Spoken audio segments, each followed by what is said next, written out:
ያው በዞናችን ትልቁ ችግር የውሃ ችግር ነው። የዞናችን የውሃ ሽፋን ከ34% ያላለፈ ነው።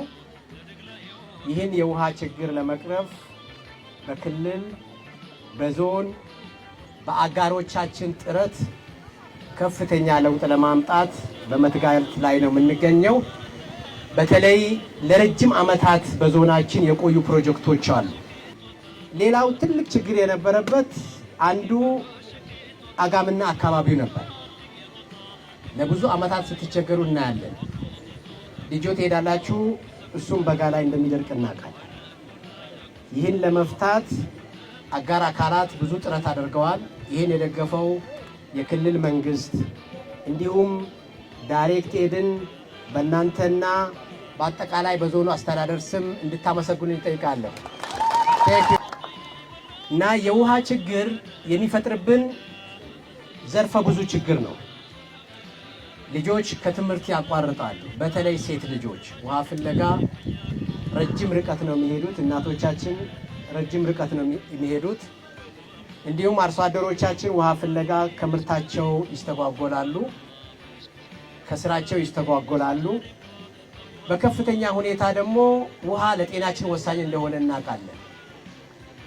ጤናን ለመጠበቅ ንጽህና መጠበቅ ወሳኝነት አለው። ንጽህና ለመጠበቅ ደግሞ ወሳኙ ውሃ ነው፣ ለማብሰል፣ ለመታጠብ፣ ለመጠቀም።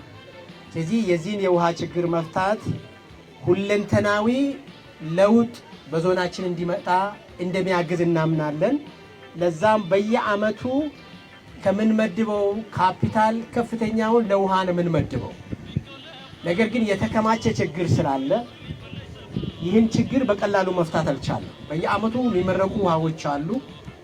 በተለይ እንዲሁ የዳይሬክት ኤድ አምና በዚሁ ሰዓት ሁልባራግ ወረዳ ጨርሶ አስመርቆልናል። ያን መነሻ በማድረግ ችግራችንን ካቀረብንላቸው በኋላ በሁልባራግ ወረዳ አንድ ቆፍረውናል። ያው ዛሬ ደግሞ ይሄን እውን አድርገዋል እና እጅግ አድርጋችሁ አመስግኑኝ በድጋሚ ቴንክ ዩ ቬሪ ማች።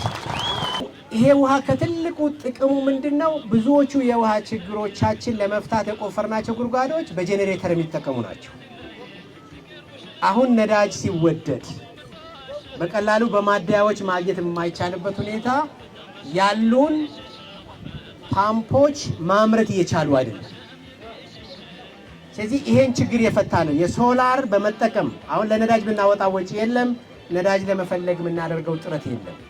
የዚህ ፕሮጀክት ከሌሎቹ የውሃ ፕሮጀክቶች የተለየ የሚያደርገው የሶላር ፀሐይን በመጠቀም ሶላርን በመጠቀም ውሃን የምናገኝ ሲሆን ውሃ እንግዲህ በጣም እንደምታውቁት እኔ አሁን መረጃ ላይ ከ15 ብር በላይ እንደነበር አውቃለሁና ይሄ ምናልባት ወደ 1 ብር ዝቅ ያደረገ ነው።